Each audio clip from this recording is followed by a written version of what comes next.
Okay, on to step 5. Mirror, mirror on the wall. Okay, now it's time to get really personal. I'm talking about your personal appearance.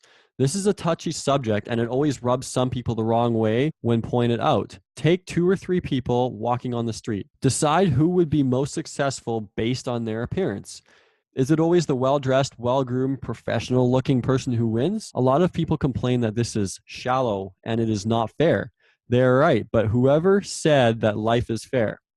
It is what it is, so work with it. Don't fight against it. It is human nature and you aren't going to change it. John Simcoe learned this lesson the hard way. When he first started doing real estate, he dressed neat but casually. Nice jeans and a sweater. His soon to be mentor straightened him out. He bought 3 suits and saw an immediate improvement in the way others saw him and started taking him more seriously. After all, he was a man in his mid 20s and had a baby face. He immediately saw results when dealing with much older clients.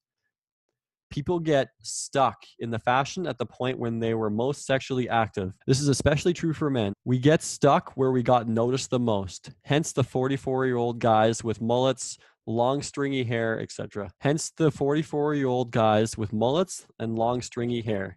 Women seem to keep up with times better than men, but there are still some who don't quite get it. So how about you?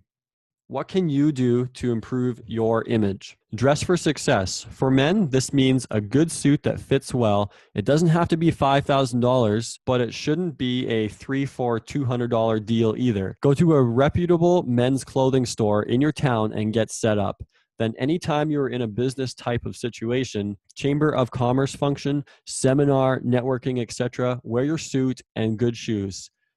Same goes for the ladies. Find a modern hairstyle that looks good on you. Men, this means that you might have to leave Ed's $5 barbershop and go to a salon. You don't need to get radical over tints and spikes, etc., but ask to have an updated look. It might take a few cuts before you get it 100% right, but it will be well worth it. If you are bald or balding, that's no problem. Nowadays, the Kojak clean shave heads look is in.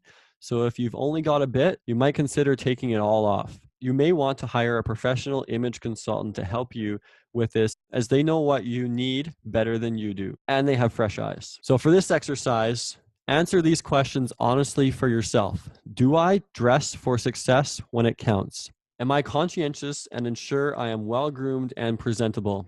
If I need an update, where can I go for help and assistance?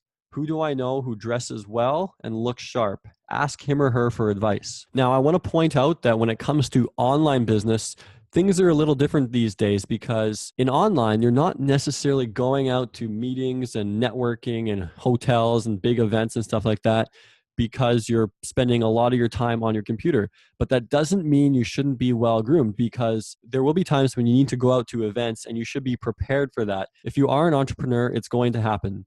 As well as, just because you're an online entrepreneur doesn't mean you're going to dress in your pajamas and dirty shirt while you're on a Skype meeting. You should still look good in front of the camera.